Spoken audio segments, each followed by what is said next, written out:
Aloha, it is Dave Lawrence, and I am stoked. Today is a very special day. We are gearing up for, on Monday night, what is got to be a landmark moment in Hawaii TV in recent era, as we have Honolulu returning to the national landscape featured in a major TV show. And it's a thrill to have one of the stars of the Hawaii Five-0 remake that we're going to get to see at the beach, and then an entire week before it's on TV. Daniel Dae Kim, aloha, and thank you for taking some time. Oh, thanks for having me. It's a great pleasure. And so you've been here. When did you guys actually arrive to start doing your filming for this? Well, we started shooting the pilot episode in March, and then we started up our production once the show got picked up in late July. And so you already had a long history with Hawaii. How much of a permanent connection did you make after the lost years? Well, I knew that my family wanted to stay in Hawaii after Lost had finished, and so I was looking for a way to stay, but I wasn't going to do it unless I found a project that I felt that could be proud of. And so I count myself as very fortunate that something like Hawaii Five-0 came along when it did. Had the counter already come along? Yeah, the counter had come along a little bit before that, and that was just my way of kind of giving back to a community that had been so good to me and my family, and I wanted to try and put down some roots here. So you had shacked up in Kahala and wanted to do something there? Is that the... Yeah, and the partners that kind of came to me and made me an offer did so earnestly, and I felt like they were good people to be in business with, and so I thought this might be a way to venture out and diversify. Now that came it had to have come into your life, the idea to get a hold of this particular enterprise by way of you being a burger fan, or what led you to them initially?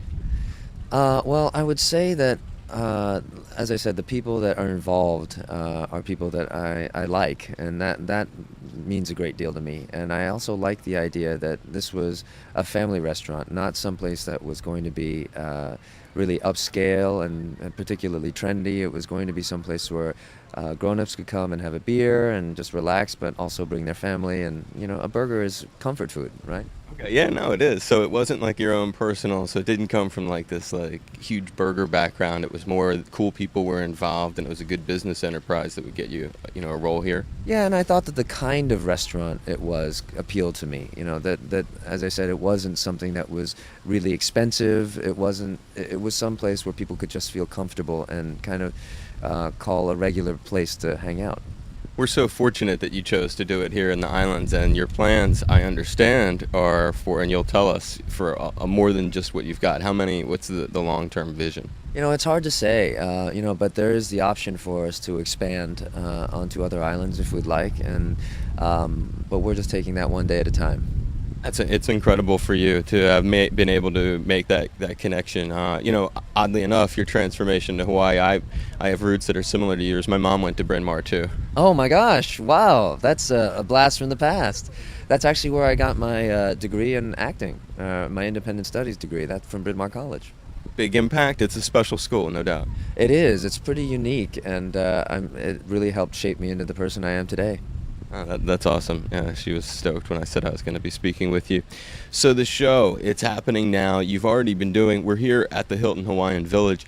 Some of the initial shoots that we heard about, that we read about in the paper, one of them actually involved some sort of chase scene right here at this hotel, as I recall. Can you give me a little insight? Where does that fit into what we're going to see on TV? How soon will that air? That particular scene will air in the first or second episode of this. Well, you will see the pilot first, but that scene will be either the second or third episode, and we're following a suspect into the hotel. And it's an update on some of the other fixtures from the first show. How big of a fan were you, or are you, of the original Hawaii Five-0? I was aware of the original show, and but it was a little bit before my time. But I still knew about the iconic things like the theme song and Jack Lord turning his head really quickly in the opening credits on the patio of the Ilokai there. Those things I remember distinctly. But as far as like the content of the shows, I think I was a little too young. Yeah, I'm glad you brought up what I was thinking of. It's weird that we didn't do the press thing just a few hundred feet away over at the Ilokai. I know, but it's nice that we can see it as we speak. Yeah, I know. Daniel's view looking in the glass here, the reflection of it, that's great. And another odd, I don't know if it's odd, but a very cool connection. Jack also was a big Kahala guy, right? He had a house right there. Is that true? I didn't even know that. Yeah, he lived there on the beach, and he fell in love with the place. I mean, there's a little bit of you'll poke around a little more into that, but there are some Hawaii Five-O similarities. It's really funny because as I walk, as I go about my day, a lot of people will stop me and they won't even say, oh, I loved you on Lost, or I love your work. They'll just come up to me with a story about Jack Lord or the original 5-0, and I think that's great that so many people feel a sense of ownership of that project, and I hope we can follow in their footsteps. Well, I think that it has importance for us because we live here in the islands, and something I was going to ask that I think when I was thinking of the things that people listening would really be curious about, I know this is one of them.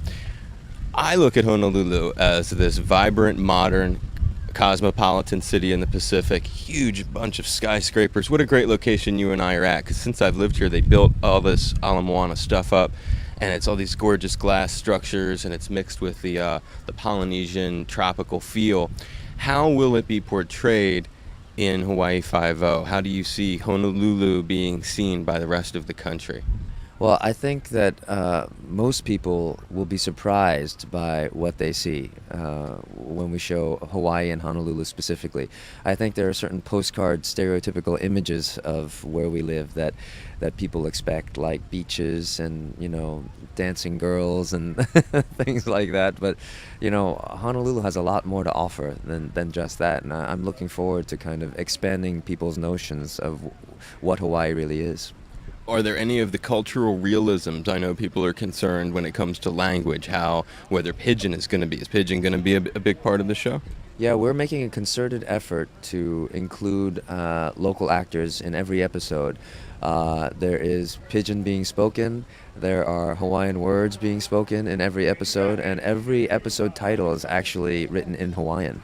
Oh, wow. And are you getting, what's your favorite shave ice so far into the filming?